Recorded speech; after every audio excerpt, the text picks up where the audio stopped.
Come on! Justice! We want justice! Justice! Justice! Justice! Justice! Justice! Justice! Justice! We want justice! We want justice!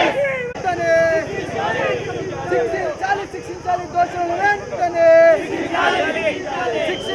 శిక్షించాలి దోషులను వెంటనే న్యాయం చేయాలి బాధిత కుటుంబానికి దోషులను వెంటనే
ముందుగా ఇది ఒక డాక్టర్ మీదో లేదా ఇంకొక వ్యక్తి మీద జరిగిన దానికంటే కూడా ఇండియా అనే మన ఇంట్లో ఒక ఆడబిడ్డ మీద జరిగిన అత్యాచారంగా దీన్ని మనం గుర్తించాలి. వాళ్ళ నాన్నగారు వాళ్ళ అమ్మగారు ఈరోజు నా కూతురు డ్యూటీకి వెళ్తుంది, రేపు పొద్దునే తిరిగి వస్తుంది అన్న వారికి వాళ్ళ నాన్నగారికి వాళ్ళ కూతురు శవం సగం బట్టలతో, కళ్ళలో నుంచి రక్తం, నోటిలో నుంచి రక్తం, ఆమె యొక్క మర్మాంగం నుంచి రక్తం, వీటన్నిటితో చూసి అసలు ఏం జరిగిందో ఏంటో కూడా తెలుసుకోనివ్వకుండా ఆమె చంపబడిందా, ఎందుకు చంపబడింది, ఆమె తప్పేంటి, ఒక డాక్టర్ తన డ్యూటీ చేయడం తప్ప, తన శక్తికి మించి తన శరీరాన్ని కష్టపెట్టి నిద్ర లేకుండా ఎవరో మాట్లాడుతూ ఉన్నారు డ్యూటీ టైంలో ఆవిడ ఏం చేస్తున్నారని చెప్పి. 36 గంటల డ్యూటీలో 2 గంటలు నిద్రపోలేరా? మనుషులు కాదా డాక్టర్లు? వాళ్ళకి జబ్బులు రావా? వాళ్ళకి ఇబ్బందులు రావా? వాళ్ళ కష్టాలు ఉండవా? ఒక ఆడపిల్ల తన శక్తి మేరకు తన సొంతంగా తెలివితో ఒక పీజీ స్టేజ్కి వెళ్ళిందంటే మామూలు విషయం కాదు. వెనక్కులాగా వాళ్ళు ఎంతోమంది ఉంటారు, అయినా అన్నీ తట్టుకొని నిలబడి ఆవిడ భవిష్యత్తును చూసుకుంటుంటే ఆవిడకి భవిష్యత్తు అనేది లేకుండా ఆమె శరీరంలో 150 గ్రాముల సెమెన్ దొరికిందంట. ఒక మనిషికి 15 గ్రాములు మాత్రమే ఉంటుంది. ఒక్కడిని పట్టుకొచ్చి దిష్టిబొమ్మలాగా మనమంతా ఎలా అయితే దిష్టిబొమ్మను తగలబెడతామో అలా ఒక్కడిని పట్టుకొచ్చి వీడే చేసిందని చెప్పి మిగతా వాళ్ళందరినీ తప్పించే ప్రయత్నాలు చేస్తున్నారు. డాక్టర్లు ప్రొటెస్ట్ చేస్తుంటే వాళ్ళ మీద గూండాలు వచ్చి లేడీస్ హాస్టల్లో దూరి మరీ వాళ్ళని కొడుతున్నారు. ఏం జరుగుతుంది ఇక్కడ? ఇది మన దేశం కాదా? ప్రజాస్వామ్యం కాదా ఇది? ఎట్లా చెప్తే నిరంకుశ ధోరణితో పోతుందా ఇది?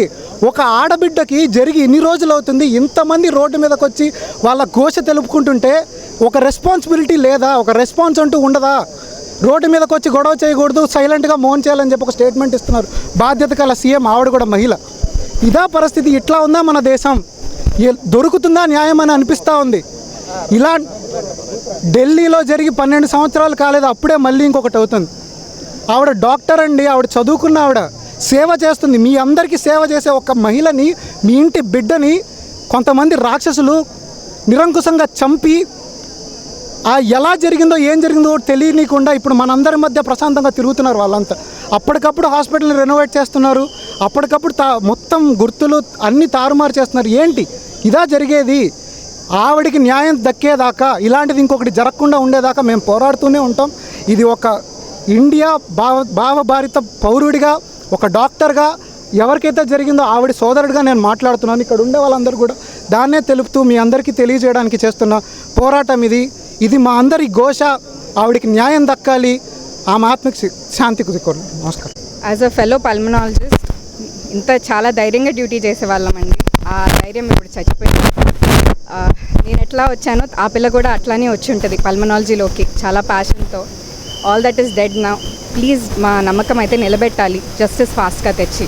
Please fast track the justice for her.